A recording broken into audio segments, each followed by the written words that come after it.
Hivi ilivyokuwa mnaianza safari yenu ya ligi ya mabingwa msimu huu, mlikuwa na Fadlu Davids. Aliwa surprise au mmetarajia ataondoka? Na ilikuwa ngumu au rahisi kiasi gani kumpata huyu kocha wa sasa? Alitu surprise, hatukutegemea. Unajua Simba hii ilitengenezwa na Fadlu. Kwa maana usajili, mapendekezo, huyu aondoke, huyu abaki, huyu afanye hivi, mchoro mzima ulichorwa na Fadlu.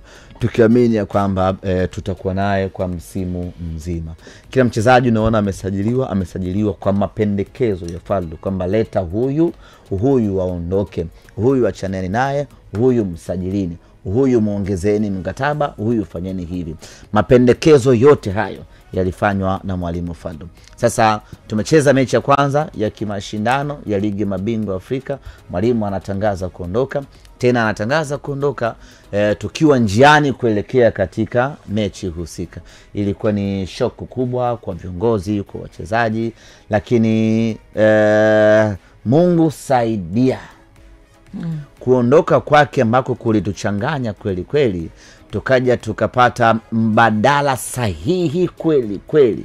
Na kwenye Qur'an Mwenyezi Mungu anasema mnaweza mkangangania kitu, kumbe kina yani unaweza mkipenda kitu kumbe kina shari, kina madhara, na unaweza ukakichukia kitu kumbe ndio kina.